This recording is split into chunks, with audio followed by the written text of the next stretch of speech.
All right, welcome to Now This Is Podcasting. I'm Connor, and I'm here as always with Calvin. Hey. And we have McKinnon on as a guest again. What's up? And we're welcoming Katya back again. Thanks for joining us. Yes, thank you. Hello. And we're talking about Requiem for a Dream today. This is being added to our Darren Aronofsky suite. Like we said, we've done The Fountain, Black Swan, Mother, and then we recently talked about Noah. And I kind of wanted to go back to Requiem for a Dream because it's one of his earlier movies. I think it was like Pi was done before this. Yeah. But this is, I think, is the one that got him a lot of notoriety. This is talked about as kind of, I think it's beyond a cult classic now. A lot of people know what this movie is. Yeah, I think it's cult classic just because its budget, its box office wasn't very big. But I feel like this is, it's one of those seminal moments in modern editing techniques. It's one of those movies that's, from a formalism perspective, is almost groundbreaking. I mean, there are other movies that have done it before, but nobody did it like this. Right. So, like you said, you mentioned the box office. This made 7.4 million. It had a budget of 4.5. So, I mean, it at least made its money back. It was also written by Darren Aronofsky, and it's based off a book by Herbert Selby. And he also participated in writing the screenplay for it as well with Darren Aronofsky. So I think that's cool when you can get like the original creator to be a part of it as well. So this basically follows the story of four people and kind of how they're dealing with addiction. So McKinnon, what's your first thought on this film? Yeah, so a couple days ago I was watching The Disaster Artist with James Franco. Have you guys seen that movie? Yeah. Yeah, really great movie about the filming of The Room, one of the most iconic cult classic films of all cult classics, I think. Like the best, worst movie. Yeah. I think that The Disaster Artist is really charming. I really enjoy watching that movie, so I was watching it. It's on Netflix. And I finished watching that movie and turned on Requiem for a Dream. And I finished the movie and the credits came on and I was like, wow, I really want to watch Disaster Artist again. That was my first impression. I did not enjoy this movie. I don't think the point is to enjoy it. I agree. Yeah. That was my takeaway. It's definitely not a movie I would watch again. I think. So I was like, okay, so this movie is really hard to handle, Katya. Why don't we watch this trailer to see how you feel tonight?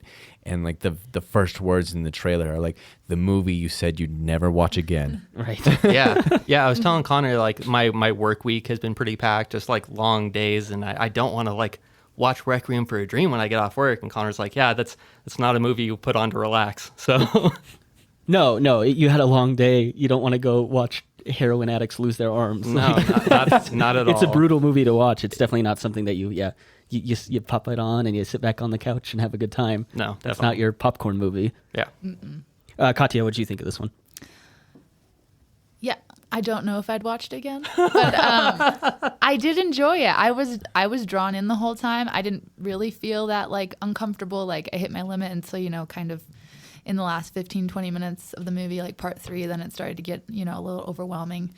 But yeah, I think it's definitely something you watch more to think. If you want to relax, I feel it's not the best movie. No. If you're in a good mood, it's not the best movie. But I feel like it could definitely be something that teenagers would really grab onto and be like, this is my movie, I thought it's like, this is a great movie that the DARE campaign should use to dissuade people from drug use. I was like, it's almost perfect propaganda for that. Yeah, whereas I feel I've heard so many stories of DARE where people were like, yeah, those people were so uncool that I was like, I should do drugs. Exactly. Right. And this gives a very I like that it's not happy. It's very realistic. Yeah, it felt like a pretty true representation of I think how drug use and addiction can take a hold of someone. I agree with you on that. Mm-hmm. Yeah, that was actually, so my first impression of it, when I first heard about it, it was actually one of my friends at Taco Bell suggested we should watch it. It was also in the same breath as Friday, so I was kind of hoping, I had mixed ideas on it yet, because I hadn't seen The Fountain yet. And then when I found out they were the same director, I was like, oh, we have to watch Requiem for a Dream. Right. He made the greatest movie I've ever seen. And yeah, I feel like this is just one of those movies that it's not about the story. It's not about theme or symbol, but it's so good at just getting inside of this experience of these people, what they're perception of time is, their hopes and desires, and it does it in such an interesting and smart way without being pretentious. Right. I think there's a pretentious way to do this film, and I don't think that's what it is. I think there's a specific style he was going for, a specific editing technique that is meant to be uncomfortable and alienating, but at the same time, it also fades back into the fabric of the story that you don't really notice that some of these techniques are happening. And I think it's one of the greatest films in terms of editing technique out there. Yeah, no, I agree. It's like integral to the story. Like you need the way it's like you've called it hip hop editing. Like you need that. You need that kind of freneticism to it to really drive home what's going on with these characters, I think. So I agree with you. I think it is a feat in terms of editing and how you can get the story across in a more accurate, better way just through editing instead of like through performances or dialogue. Like just the editing tells the story on its own. Yeah, and I think the statistic is that most Hollywood movies, the average number of cuts they have is 700, and this film has over 2,000. Yeah, that's wild to me. Yeah. But this movie is packed with montages for no reason. There's so many montages. Exactly. Oh, well, yeah, we'll get into those for sure. This is the second time I had watched it. I had watched it years ago, and I think I felt the same as the rest of us. I didn't really want to watch it again. I think it is. I understand why it's considered a classic. I think it's a really well done movie. I think they, like I said, with the editing, they're trying to do something. They're trying to like push the envelope in some way. They're trying to tell this story in an interesting way.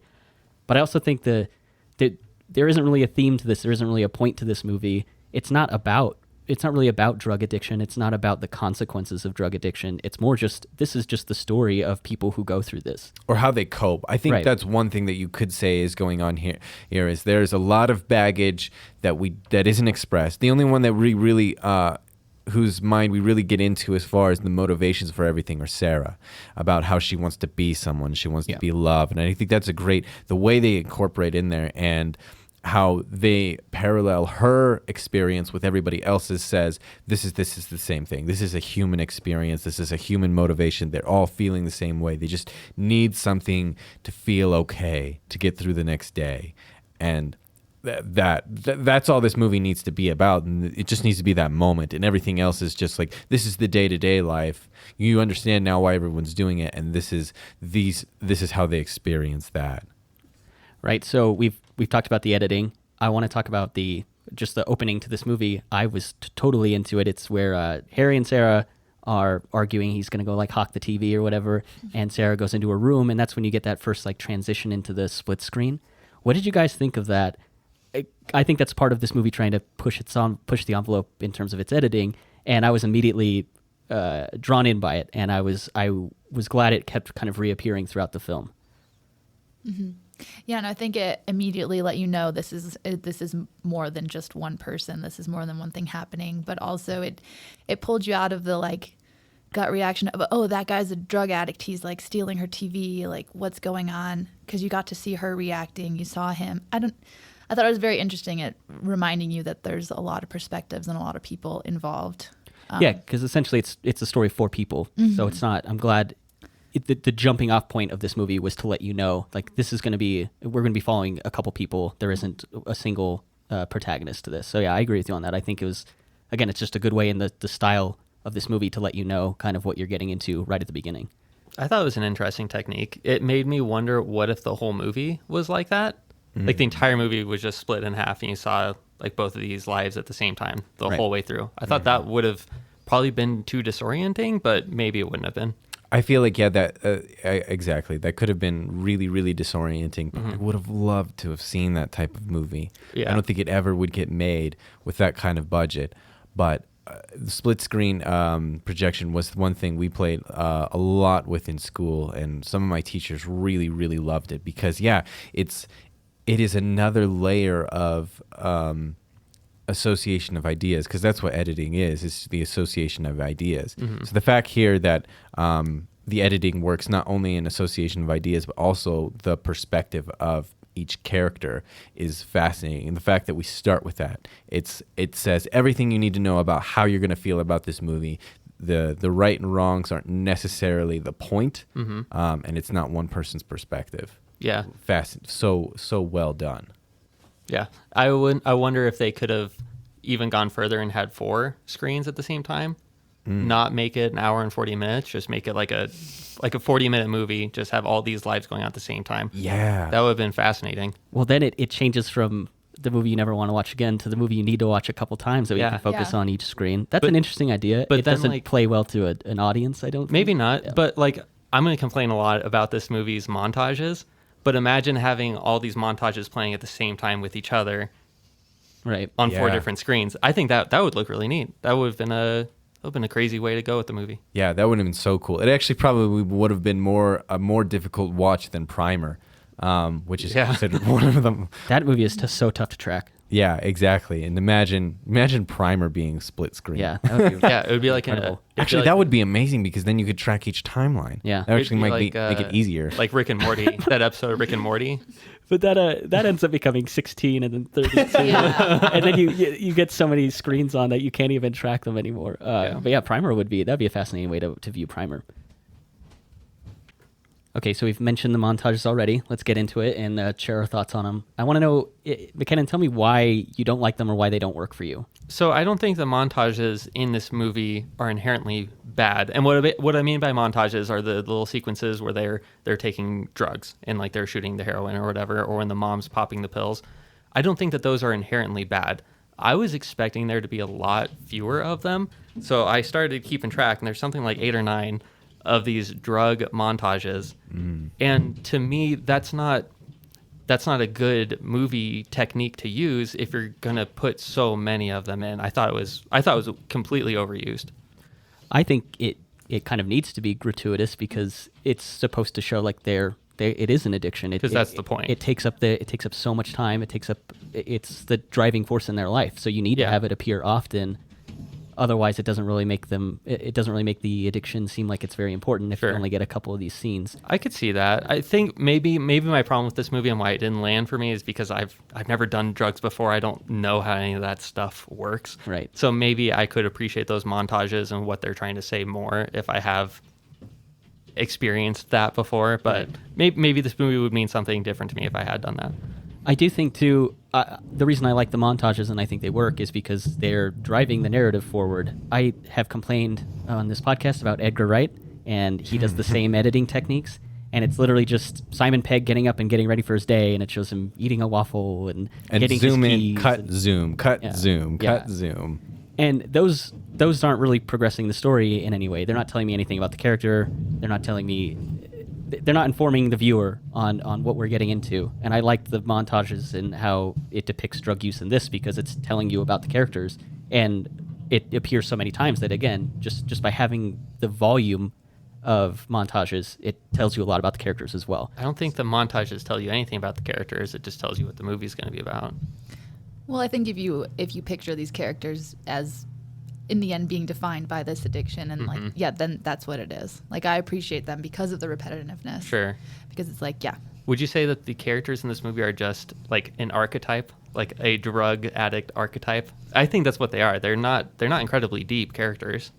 I don't know if they're an archetype. I think it's just the addiction becomes their defining like characteristic both for themselves and like how they see the world and other people see them. So like maybe in some sense, but also that is what they are. And I think they try to flesh them out a little bit by like having the girl's dreams a little bit, and then Ty kind of wants to be this person in charge, and it shows a little bit of his backstory.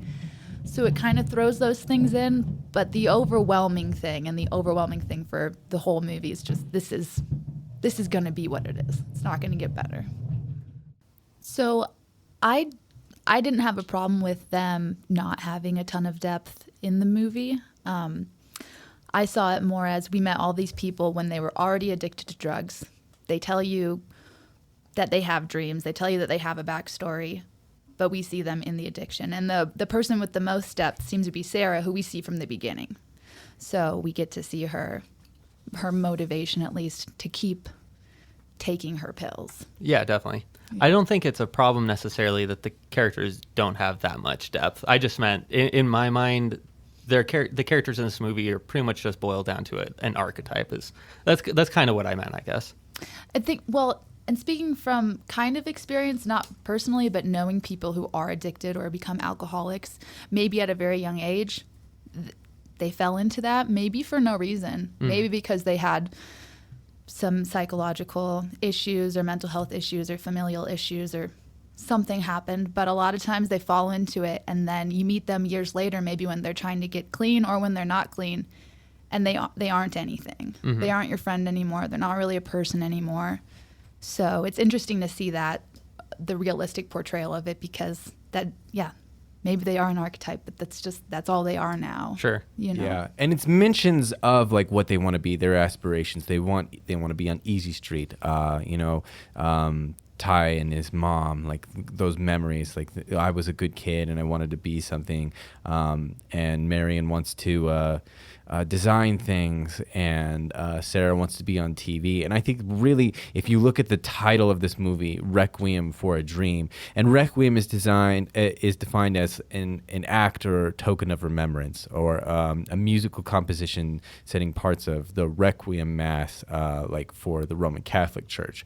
I think that's what this movie then is like, it's thinking about what we were, what we could have been, but through this lens of drugs, through this lens of addiction, that we can't overcome any of these things, get back to what we were. So they're little like pinpoints on their timeline of like, I could have been something, or I had desires at one point, but they're so deeply clouded now that all we have is this. I like to think of this movie as a slice of mind, and we're in the drug-addled slice of their mind, and that part of their life right now, and that's all we can see from it. That's why I love the montages of them of the drugs, and like the bubbling pipes and the amoebas under the microscope, is because, well, I don't need to see them smoking every time. And that's what I mean by, like, in Noah, we say that Aronofsky is really ham-handed in subject matter and showing like gratuitousness. Some things happen like that in Mother, but here it's all really implied, and it's just all of the uncomfortable stuff comes from the technique. Right. And that's what makes it so groundbreaking, is we get inside of their head and their experience without ever even seeing them. Yeah, no, there's definitely a lot of technique in this movie. It's just a shame that it's mostly montages. But I got so uncomfortable during those sometimes with the constant sounds, and I was just like, it's too much for me. That's the part that makes me feel.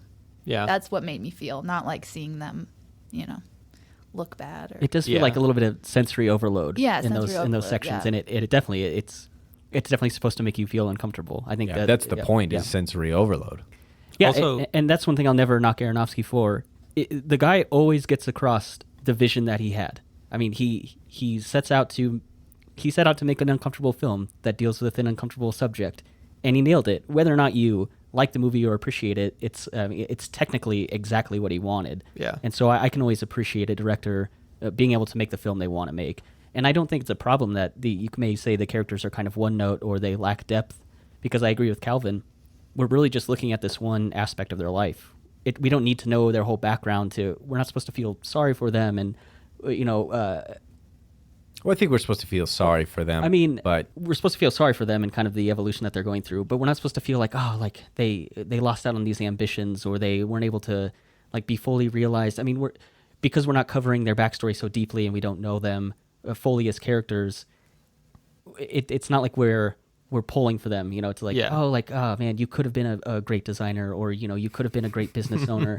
That's because that's not really the point. The point is supposed to be like, this is what's going on in their life now, and just getting like little notes of who they were and kind of ambitions they have is all you really need. So I don't think there needs to be a lot of depth in these characters, because it's really about the story they're currently in. Right. No, I don't. Not the evolution of their whole life. I don't think that there needs to be a bunch of depth to these characters either. I just really wanted to make the archetype observation and say drug addict archetype. I was just excited to say that. Yeah, I think that's a great. You've clearly learned something here, McKenna. I think so. Picking up on it, and I think that's exactly it. Like, if you would say that these characters lack depth, then that would be if you were expecting this to be a character study. But this is a study of four different experiences of the same affliction. Right. That's what's going on here. It's what all minds feel under, and four different expressions of mind under the influence of drugs. Right. And that's it's almost scientific in a way. It's also very personal and intimate. I love how this movie bounces back and forth between this third person perspective on these people, and in the same shot gets inside of their head and behind their eyes, and we see everything through their perspective. That's what like this movie is doing so well. You don't think that you would classify this as a character study? I wouldn't call it a character study. Really? No, because I think character studies are best served for one character where we follow through a whole narrative, and I don't think that any of these characters are different enough that their stories stand apart from each other. I mean, think of the ending where everyone is curled up in the fetal position in one of their own beds, completely isolated. Right. It's creating a connection between all of these, and not there's separation of space, but not connection, but connection and experience. Yeah. Mm-hmm. Okay. I'm glad McKinnon has now coined the drug addict archetype and the sharketype. Yeah. The shark. Congratulations. I love that. Yep. So let's move on to the comparison between the pills and heroin. These are like amphetamine pills. One thing I was really kind of taken aback by is when Harry learns that Sarah is on these amphetamines. And he's so concerned. He's like, those are going to kill you. He's like, you got to get off that stuff. And he completely ignores that he's doing the same thing. It's a really interesting kind of, I guess, psychology that goes on in some addicts where you can recognize that it's bad or no good for other people, especially people you care about, but then also kind of ignore the affliction and the way it affects you. So I actually really liked that part. It seemed really genuine to me to have an understanding that I don't want this for my mother, but then you're going to go and shoot up, as soon as you leave. So I wonder what you guys think of that comparison between the two. I thought that Harry, recognizing it was terrible for him or for his mother, but not caring. It wasn't a pivotal moment where he decided, oh, I'm not going to do drugs anymore. I'm not going to do this. I see what's happening to my mom. Because that's what, like, some people probably would have wanted to see. Like, that would have taken the tension out. That's when he starts becoming, on his journey to stop. But Like that's not what it's about. Yeah, it's not a story about sobriety. No. Which I think you could have a much more uplifting movie directed by someone else. Yeah. Where Starring Mark Wahlberg, Right. turning away from the life of debauchery and becoming a priest. Yeah. Have you seen trailers for that movie coming out? I'm not sure what you're talking about. Father something. Father Stew. Oh, I haven't heard of this one. It is coming out April 12th is what it looks like. Or maybe April 13th. But yeah, it's about a boxer who sees a Catholic woman that he really wants to bed down. And so he becomes a priest because, he joins the Catholic Church because he wants to get with her, and then becomes a priest after a life-altering accident. Yeah, and blah, blah, blah. There's redemption and stuff. And that's not what the point of Requiem for a Dream. And I really like that I agree for that case. Yeah. They're not going to get saved by anything. I love how there's not even a reflection that on himself. Nope. It's not even a moment where he catches himself and is like, the only thing that you can really say is like, well, how would you know, Harry? Are you a doctor? And he's like, I just know. Right. But the thing is he is so deep in the drug trade at that point, and making money and getting to his goals that he can't not use that anymore. Like he literally cannot stop for a moment and reflect on his actions and their consequences, because this is the only good thing he has going in his life right now besides Marion and Ty. Which is they both are getting way more benefits, Sarah and Harry, than negative things at this point. Right. Yeah, Things they're are both going right well there for them. Yeah, exactly. I really like, too, it showing up as medication instead of heroin, because I think you have a really hard time getting an audience to believe that Sarah's going to become a heroin addict to lose weight so she could be on TV. And I like how it shows, like, addiction can come from so many different sources, and it's not isolated to drug use in like illegal drug use. Well, it was even linked up to her like eating habits. Like she kept having these like dreams about the food, and she was addicted to the food. So I liked that comparison a lot too. I have taken a couple nutrition classes because I'm in this like healthcare major, and we cover like anorexia and eating disorders a lot, and like kind of that obsession with thinness and everything. So and that in and of itself becomes an addiction as well. So even before she started taking the amphetamines, you see that she has this kind of addictive personality already. She wants to do things to change her body image and body composition. So I like that kind of that seed was planted early on, that this is the kind of personality she has. And then that build up to, eventually her breakdown and ending up in a mental institution, I thought was totally earned.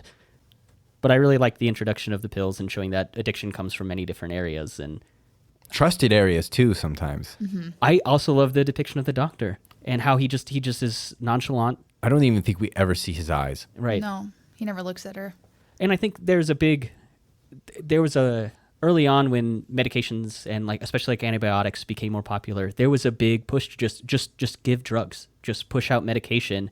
That's how the healthcare system worked for a while. And so the idea of the doctor not really doing his due diligence, checking up on Sarah, seeing the changes that's going on. Like when she comes back, she's clearly, she's tweaking, she's grinding her teeth and everything, and he just prescribes more amphetamines.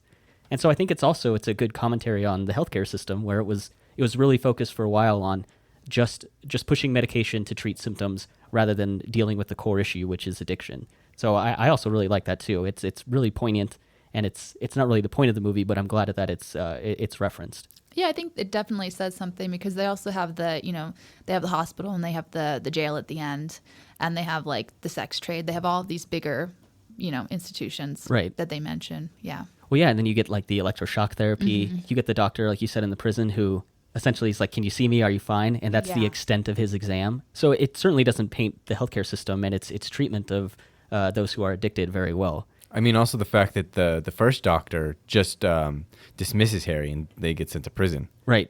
Like, clearly he's about to lose that arm. Oh, I love too. He like because he can tell he's an addict and everything, and he grabs those vials off the desk Yeah. and puts them in his Yeah. pocket and walks away, with a glare in his eye. But that's his immediate reaction. Not I need to help this person now. Right, Is right. I need to protect this place from him. And I think that's certainly, not just in healthcare, that's a perspective that people have on drug addicts in general. I think there's a lot of people who look at it like a degenerate or the scourge of society, and these people they're not doing anything to help anyone else out there, just need their next fix.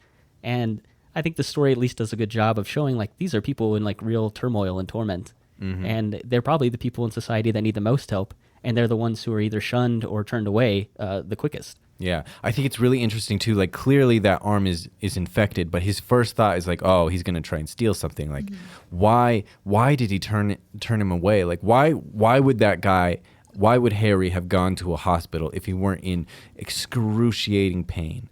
And that's not even a thought that comes up. And I wondered if that was why? Like, why include that in the narrative that he gets completely dismissed by that doctor? Is it a thematic thing, or is it just for the purpose of the narrative to get them in prison? I think it serves as both, because you need to progress the story in that direction, because then you get that, maybe the last like 20 minutes it's really intercutting all four of their stories and having them in like the lowest point. So you need to have them pushed into the prison so that way you get that perspective. But I also think it's like I mentioned, it's just telling of how people react and treat, people in need who are drug users, people going through withdrawals, these people who need help. There is a stigma surrounding these kinds of people, and so they're dismissed and not treated for. So I think it serves in both ways. It tells a story about kind of how society views these people, and then it also pushes the narrative forward. So let's move on to what is this movie trying to say? What is the story? Why make a movie like this? I don't think there's any reason to make a movie like this. I think it's hollow, and it's obviously trying to tell you to do drugs. Yes. To do drugs? That's the whole point of the movie, isn't it? I'm sure that when they sat down to write the script, they were like, let's get drug use out there. Yeah. Yeah, exactly. No. Well, they really failed because they didn't even show them once doing drugs. Right. No, I didn't. Oh, actually, I'm sorry. He does poke that clearly infected vein. Oh, boy. Oh, They boil gosh. the can in their car. Ugh. No, I didn't. I understand that this movie is trying to say something. I just don't think it landed for me personally. I spent a lot of time after I watched this movie trying to think of the right word to describe it. And to me, this movie just felt hollow to me. I didn't feel connected to any of the characters. I think that's kind of the point. I think hollowness is kind of the point. It's supposed to be uncomfortable. It's supposed to be alienating because Right. that's the corporeal experience that drug users have. How they're Right. constantly dissociating between themselves when they're just that far down the rabbit hole. They're so stuck in needing this thing and not really understanding who they are and what they are in any moment. Like there's that when they're getting hot dogs at the beginning. And the officer Right. sits down with them. Yeah, and he like, I mean, a couple times it actually happens where they just have dreams. Marion has one where she's at dinner too with her therapist and stabs his hand with the fork. Right. The fact that I think that sometimes they don't know that they have zoned out for a noticeable amount of time. I think all of those things are meant to show you how, like, even in their own bodies, they can't relate to themselves. Right. That's what I feel like is so great about this movie is you can tell a story about someone through their eyes and they don't get it. Yeah, I think you're 100% right. And the hollowness that I feel about this movie was intentional in how they were trying to get across these emotional moments with these characters and that feeling of isolation. And I think they did a really good job doing that. I also thought that if that's the movie you're trying to go for, I don't know why anyone would want to watch a movie that makes you feel like that. And if I'm the only one here who feels that way, then it's probably a fine movie because I'm only one guy. But for me personally, I could not get into this. I'm never going to watch it again. I'm never going to recommend it to anyone. I think that it isn't trying to say anything. At least it's not themed to dissuade drug use. It's certainly not themed to encourage drug Encourage you. but I think the point is it's more of a like an exercise in empathy. Like how do you gain perspective on a subject that you don't know anything about, and to have it depicted so graphically really makes it hit home and feel real. So I think that it's not trying to deliver a message.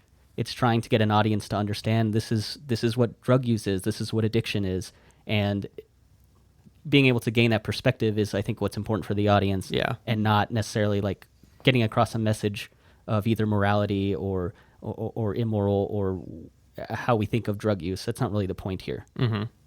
Yeah, I think the biggest message I would take away from it is that these people go through this experience separately together. I mean, they have these mirroring experiences at the end where they're all stuck alone in these different places. I think one of the saddest parts is when Harry's in the hospital and the nurse says, he's calling for Marion, and he's like, she says she'll come. Right. And Harry's like, she won't come, because Harry didn't go to Marion when Marion needed him, because they couldn't. They both needed to get their fix however they could get it.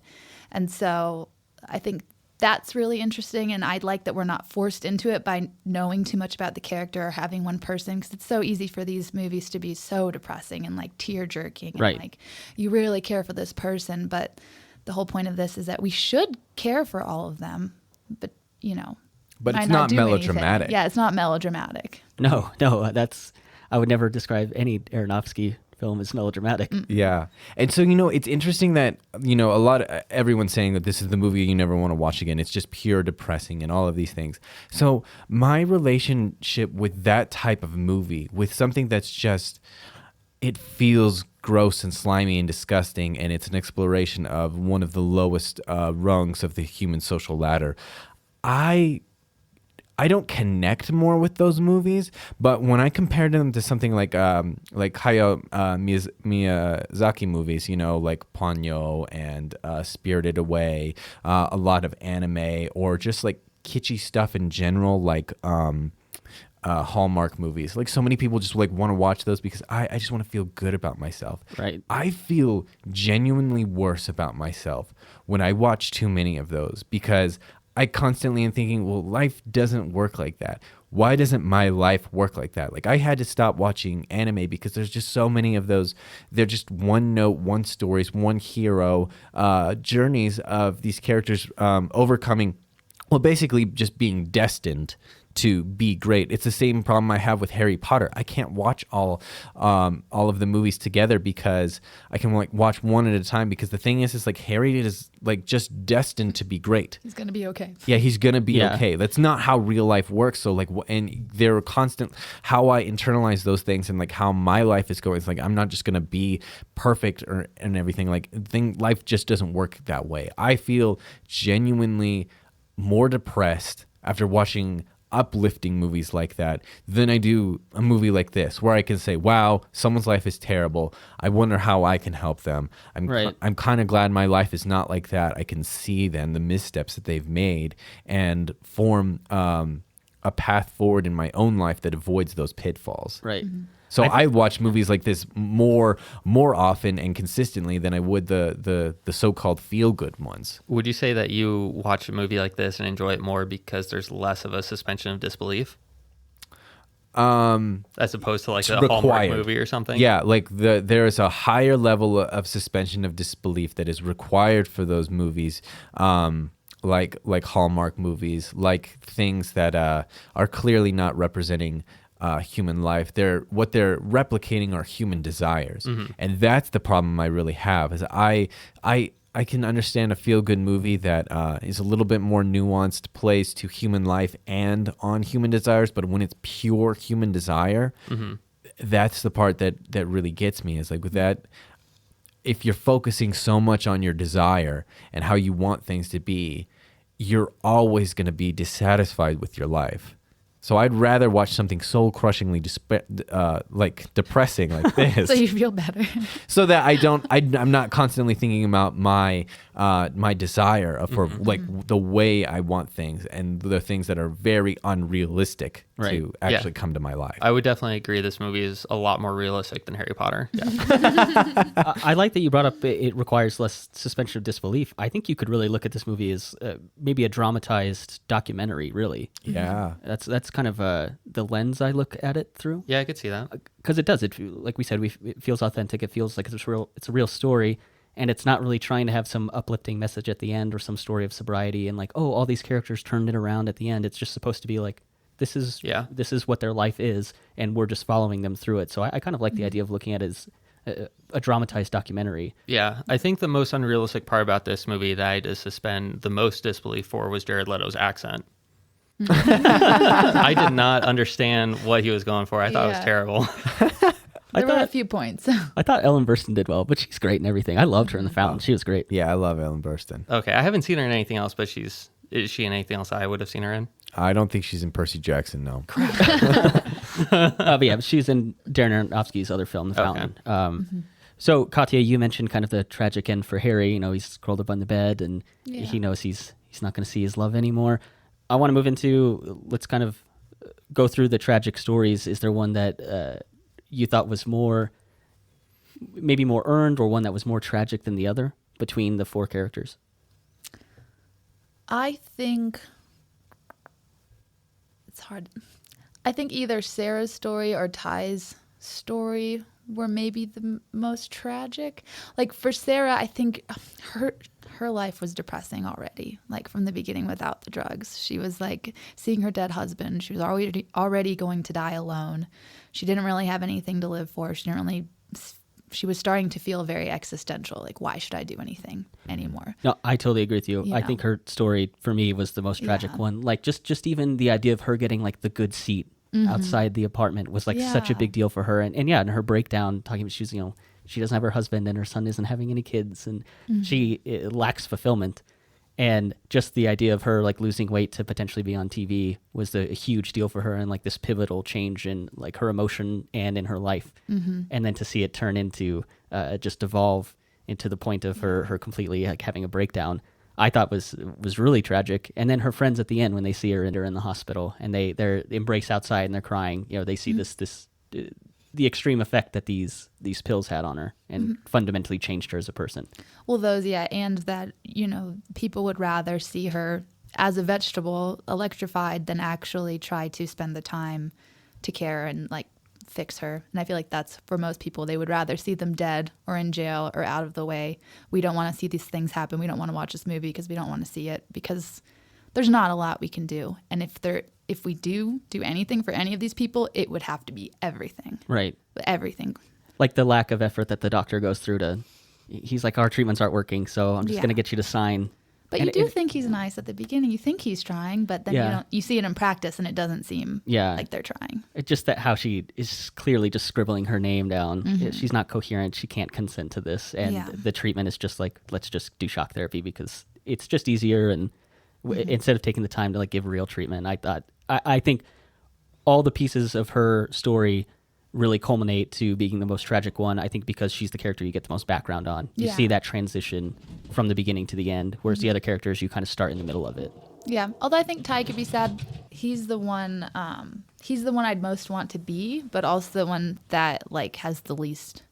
I feel like when it shows you like the racism and him going into jail, and then he's going to get clean in jail. You can expect he's the only one that's going to get past the drugs, but he's going to have all these other things to deal with and battle with, and he already did have those things. So he's the one that was kind of like, yeah, I'm on top. I've kind of done what I thought I was going to do. I'm the only one. For the most part, he was the one nobody thought was a junkie. I like that he's somehow the most likable character in this, for sure. Very much so. I thought he kind of became a forgotten character, especially in that culmination, kind of in the last 10, 15 minutes, where you're seeing kind of the downfall of all these characters. Harry's, going to lose his arm. Sarah's ends up in a mental institution. Marianne has turned to needing to essentially use her body to get the heroin that she needs to get her fixed, And Tyrone just kind of ends up stirring what looks like marshmallow fluff in the factory, I thought. Yeah. Mm-hmm. And then like his big tragic culmination is kind of that he pukes and that's it. So I thought for a story that seemed to track all four characters really well, I thought his story at the end was like the least climactic. And the culmination and build up to that is so great. And I love like the last 10 minutes of this. I just thought you needed to pump up kind of what was going on with him. I think maybe you need, like you mentioned, kind of the racism he's dealing with. I think if you add more of that in, like him experiencing that in prison, then it pumps up that story more and it makes it kind of equal out with the other stories. But I do agree. I mean, they're all tragic. But what is his name? Ty? The guy from Scary Movie? Marlon Wayans. Marlon Wayans, yeah. Okay, the guy from Scary Movie. Okay. Yeah. He's a Wayans brother. I thought the same thing. He is from that movie. No, you're right. Okay, yeah. That's what I recognize him from. Yeah. I thought his story, I hated it. I thought that he didn't get enough scenes, so his like emotional climax at the end of the movie was completely undeserved, I thought. I wish that they spent more time with him. Yeah, he was the only one that we used flashbacks for, which we've mentioned before is one of my least favorite techniques for expanding on the history of a character or story. It's a lazy way of doing of character development, because like we were saying, we think that Sarah is probably the most well-developed character, the one with we understand the motivations, we understand like how all of these intimate things really work inside of her mind because of her little explanation at her monologue at the table to Harry. That one moment is so much more powerful than all of the other flashbacks when he was a kid with his mother. Okay. And I think that's part of why like those to me don't land as well. I agree with you. I don't know if those work better or worse for other people, but yeah, it doesn't feel. I feel like you were supposed to think, oh, he was a kid at one point, and that's all it's supposed to take away. But it doesn't fit with the pace of all of this, the cacophony of sound and light and editing that goes into this movie. So a tender moment like that, it can't be an editing thing like it was. It needs to be really, really slow and a close up like it was on Sarah. Yeah, totally. Would you say that the one flashback is canceled out by the 18 montages and leaves you with a good movie? You cannot get off that. Oh my goodness. But yeah, I agree. Like it doesn't really fit. It's not the montages that don't fit, but the flashback. So what if each character had one flashback? Would that make it better? I think it wouldn't. It would bring more symmetry. Yeah, I honestly wish that you could. Let's take your problem with all of the drug montages, those quick ones, and throw in like memories of theirs. Like each time there's a drug montage, it's followed by a memory? Like within those montages, throw single frames of like memories of theirs as kids or like things that they wanted to be, dreams and ideas, so that they're just swirling around constantly. We don't know what they mean, but when you go back and slow those scenes down or those sequences down, you would see an image of like Marion like owning her own storefront. Yeah. That type of idea embedded into the drug process, I think would I think is really interesting because you're not going to see them all. There's actually, if you see Persona by Ingmar Bergman, there's a really famous montage he has at the beginning of that film that shows there's a single frame with an erect penis. And a lot of people miss it because it is a single frame. So I think that you would, if you show it enough times, these frames would show up and enter your consciousness as far as the experience for Requiem of a Dream, but they're not overt in the same way. Gotcha. I'm just thinking about Fight Club because they also end with like a single frame of a penis on the in the movie. So Do they? yeah, Yeah, because isn't he's cutting him into the he jokes about that because Brad Pitt's character into the film when he's at the theater. Yeah, he works at a theater and he'll like put a penis into like the film. Like he'll Oh, he'll yeah. cut he cuts pornography into it. Yeah, he's like, and everyone in the audience just saw a penis. Yeah. So we've kind of talked about the heartbreaking stories. Do any of these characters have a good ending? Do we think that they end up with something better? If we had to kind of interpret what's gone on in their lives so far, like what do we think their end is? Well, none of them end in a better spot than where they started. Well, Sarah doesn't know what's going on anymore, though. So Yeah. So do we think that she thinks that she's in a better spot than when she started? Because I think everyone on the outside would agree that she's not in a better spot than at the beginning of the movie. you'd think so, but maybe she doesn't know anymore. So you think that she believes that she is in a healthier, better spot than when she was in her house? At the Yeah, beginning I of the think movie? I think she's no longer matters. Yeah. To her. Okay. That's what I think. She doesn't end in a better spot than where she started, but she ends in a better spot than her lowest point. Yeah. Because now she has that vision that she's on stage and she has Harry on stage with her, and they're talking about like, oh, he's getting married and they're gonna have a kid and everything. So she at least ends, even though she's not really cognizant and she can't function the way she did before. She at least ends on a note that like it's higher than where she was. You don't think that her in the hospital as pretty much a vegetable is her lowest point? I think it's depressing, but I just think for her personally, like, Psychologically, it's not her lowest point because No. she was delusional before then. and she was Interesting. really, really sad and lonely too. Mm-hmm. I mean, she was very sad. Yeah. I think Okay. the idea that she gets to spend what I assume is the rest of her life imagining this amazing moment where she's on stage with on the show that she loves with the people she loves. Yeah. I like that idea. I mean, it's certainly I think you're right. That's pretty twisted, but I think you're right. it's Yeah. certainly tragic how she ends up at that point, but at least she gets to spend the rest of her life in a happy moment. I Yeah, think she's in a that's- fantasy like the rest of her life. Yeah. Yeah. I think the one thing that we haven't touched on too is like her addiction to television as well. Oh, for sure. And I think that's really the problem I have with her living that moment as a dream. Is that's why I find feel good TV depressing. You constantly have to live in that moment because you can't live in life. Right. And that's the addiction of television. And so I think she's the same. I don't think she's any different. She's just not cognizant of it anymore. Like either way, she was still coping the exact same way with her loneliness and her depression. She was eating chocolates and watching TV. Now the TV's just in her head because she's just so messed up. I don't think she's any better, and I don't think she's any worse. No, that's a really good way to put it. She kind of ends and starts and ends in the same place. Mm-hmm. I got really heavy televangelist vibes. Oh yeah. Oh, from Tappy Tibbins? Yeah. Oh. My grandma she was a big into televangelism. Like she watched TV on the same channel all day. And so that it kind of brought me back to that. I had a little flashback of my own because that's just what she did. She sat in her recliner and watched TV all day. Mm-hmm. That's like making it, right? Like that's for some people that's like, yeah, I've made it. I can just relax and watch TV. Yeah, she had like Eat a chocolate. part-time job at the courthouse or at the Capitol. And then she came home and watched TV. That was her life. That's what she did. And I obviously not the amphetamines, but I saw that comparison between Sarah and my own grandmother.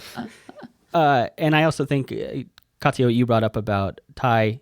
At least it seems like he's going to get clean from this. I mean, he's still going to have other issues, because it's clear like the guards were racist, and so he's definitely going to have a lot to deal with. But in terms of like, I think who has the potential for a better turnaround, I think Ty is right up there too. I mean, he didn't lose an arm, and he hasn't had to like sell his body, and you really get this sense that she's degraded herself to a point where like she can't even be alone with herself anymore. No. Which is terrible to go through. Yeah, she's... I was gonna say the character shows sorrow, but Ty's like the only one who really shows remorse. Like when he's holding the picture, Right. That to me is like he regrets what he's done, whereas the other characters just show sorrow for what they're doing. Yeah. That's kind of what I can took agree away. with Yeah. I actually think that Marion smiles at the end when she does, yeah. she has her little bag of drugs and she's like, oh, finally, one more day. She also doesn't take a shower afterwards, which to me tells me that she's like accepted this new way of life now. Yeah, her story I think is the most heartbreaking because considering where she was, an affluent family that was paying her rent. Yeah. I mean, they were designers too. Like that was, Right. she wanted to be like her parents. She wanted on some level, the movie suggests that she wanted their acceptance and love, and just for whatever reason, there's a miscommunication between them all, and that's why she does the things that she does. So she's in the deepest now. She is, being pimped out for drugs. And she's set. She can keep doing it. Yeah. So she doesn't have to keep looking for the now money anymore. Yeah, now she's got her connection, and I feel like if anything is overt in this movie, it's just how degrading her relationship with her therapist is, how degrading her relationship with I don't remember his name, but he calls himself Little John because of Maid Marian. That's the part I remember the most. I think his story was the one I was most interested in. Yeah. I really liked her story, yeah. Yeah, I think that there's a whole lot of nuance there, and it's just hers is the most brutal because not only are you subjecting yourself to the drugs and the mind-altering substances, but you're also, it's much harder, I think, physically for you to obtain drugs that way. I also really like the shot of her in the tub, crunched, like curled up, and the shot of like under the water, and then she like screams into the tub. Yeah. I thought that was, for me, that was like the best shot in the whole movie. I really like that shot. Black Swan vibes. Yeah. That's what I thought too. I do think it's really neat to see, to watch this movie, which I think is full Aronofsky doing everything that he wanted. Yeah. And then to see it still being reflected in the other films, like we talked about the uncomfortable editing, and that shows up in Mother as well. I mean, that's as well as the close-ups. Yeah. So I like to see it's toned down in his later work, but to still see like his style is so prevalent, and I feel like you can pick an Aronofsky movie out no problem. It's especially because we've talked about them so much. It feels it feels like he's one of these directors that just gets to put out his movie all the time, and I really appreciate that. Yeah, actually, and watching this again really reminds me why I was so struck by his work when I was in school, is because all of it is through the formalism. You don't need amazing shots and amazingly detailed shot schedules to get everything to tell a story that way. So that's really appealing to a student on a budget when you're working with actual film. If you can just cut things together to tell your story and make it disorienting, then it's much cheaper to do that way. You don't need as much planning. And so when limited on time and budget, this is the way to go. What you don't understand until you do it is incredibly difficult. It's still as difficult as planning all of that stuff. You're just doing it at different stages of production. And that's what, now I have a reverence for this movie, because nobody can just make this. Nobody can just cut this up and add these montages. Like I complain about them being lazy, like in Macbeth. Like I don't like them there. Right. Because that's a lazy technique that they're just like, I don't know how to do this here. But when it's this and it all works, it's transcendent. No, I agree. You had criticized The Power of the Dog. And I quote, said, "Any best boy can throw this together." Like, 'cause that's the way it's edited. I agree with you. Like, no one can just come to the cutting room floor and put this movie together. It's done in a, like you said, I think it is. It's really done in a unique way that not a lot of movies do. And the way it's edited pushes the story forward in a way that a lot of movies don't utilize editing in that way. Mm-hmm. All right, so I think we're getting ready to wrap this up. McKenna, what's your final thoughts? And on a scale of 1 to 10 montages, where do you put this? My final thoughts are, my opinion of this movie hasn't changed much. I still don't like it. I probably won't watch it again. If I do, my opinion might change. Because I was in a really bad mood when I watched this the first time, and maybe I'll be in a better mood next time. Yeah. Maybe I'll just watch Disaster Artist again. I guess 2.5. Wow. No. Wait. 2 point. it's not going to change anything. It's still a 2.8 montages. Right. I did not care for it. And like we said, this isn't a movie you go out to. I don't think this is a movie you go out to enjoy. And I certainly didn't enjoy it, and I probably won't watch it again. Right on. Well, you rated it higher than Ready Player One, so that's saying something. Oh, good. That movie is terrible. I stand by that. Ready Player One, I think, is worse than this movie. There are 0 montages in Ready Player One.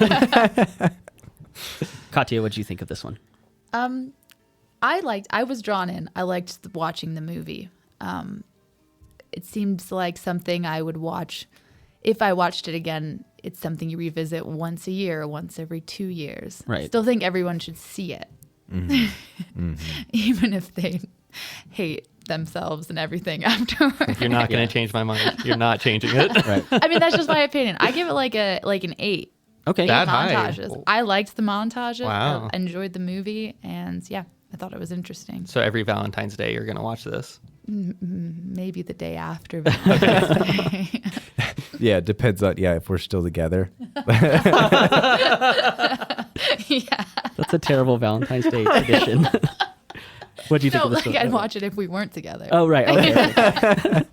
What do you think of this one, Calvin? I think it is a seminal work. I think I didn't write this question down, but a lot of people describe this as an art house movie, and I see that. Like I think that the techniques here are so heady that this could be labeled as an art house, but it still tells these stories in such an organic way that I don't think that it's just an art house film that's meant to alienate. It's alienating with a purpose of story, of narrative, which is really, really fascinating. This affected me so much as an artist that it has to be like a 9.3. I think it's amazing. And it's everything that I love about Aronofsky. Does that put it higher than Mother for you? I don't remember. I've lost that score on my spreadsheet. So I'll have Off to the go back cuff, and do you look. think that this is better than Mother? I enjoy Mother more. I think that from a formalistic standpoint, that Requiem for a Dream is a better movie. Okay. The other movie I was thinking about while I was watching Requiem for a Dream was Under the Skin. Not that they're trying to say the same thing, just that they were sort of similar in tone from what I was seeing. And they were using the camera and its specific mechanics to tell the story. Right. So when I wasn't thinking about watching Disaster Artist, I was thinking about maybe rewatching Under the Skin, which I haven't wanted to do since we watched Under the Skin. But this movie made me want to watch that because I was like, I think Under the Skin captured the tone better than Requiem for a Dream. I do love, like Jaden was saying, the more we watched movies, he was like, I'm starting to like these slow movies, Calvin. Right. Yeah. I don't know how much longer I want to do this podcast. Requiem for a Dream was a little too slow for me, but yeah. So I really like what you said, Calvin, is like kind of a level of reverence for this movie. I think from a technical standpoint, it's fantastic. And then narratively, it accomplished everything it was setting out to do. And I can always appreciate, like I've said before, when a director can just tell the story they want to tell without, studio meddling or, budget affecting it or anything like that. So I can always appreciate a movie for that. And I also really like just the idea of looking at this as from the standpoint of a documentary, like just experiencing someone else's life. And there isn't really a point except to just gain empathy or an understanding of a lifestyle that is different than your own. So I really appreciate this movie for that. And the first time I watched it a couple years ago, I didn't like it very much. And I was very uncomfortable by it. And that was before I kind of understood who Aronofsky was and his style of filmmaking. I appreciate it a lot more now. And I would put this at an 8. I just think technically it's really great. And then even though we're not drawn in deep into these characters, their stories are put out in such a way that makes it, I don't want to say enjoyable to watch, but understandable. And it feels authentic to me. And so I can always appreciate a movie for that.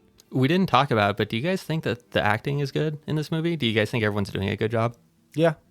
I think it's all fine. The mom, Sarah, is probably like the one who steals the show, right? Yeah, Ellen Burstyn, I think, is absolutely. absolutely the best actress. Okay. The best character in this. I wasn't sure if you guys thought like Jared Leto's fantastic or anything like that. We didn't even mention the fact that Jennifer Connelly reprises her role in Noah. Yeah, she's a Aronofsky alumni. Which we mentioned that, I think, when we talked about The Fountain, is that he likes to use. He uses I mean, a lot most of the same people, most directors do. Yeah. Yeah, but yeah, like Ellen Burstyn was here, and then in The Fountain. Right. Like Christopher Nolan has like the same people in every movie. Yep. Yeah. Exactly. All right. Well, we're gonna wrap this one up. McKinnon, thanks for being on again. Katya, great to have you on. And Calvin, as always, you can find our podcast on any platform like Spotify or Apple Music. We also upload all these to YouTube, so please leave a comment. Tell us what we're doing. Tell us what we're doing well. Tell us what we're doing wrong, and go ahead and leave suggestions for us to do in the future. And with that, thank you for listening to Now This Is Podcasting.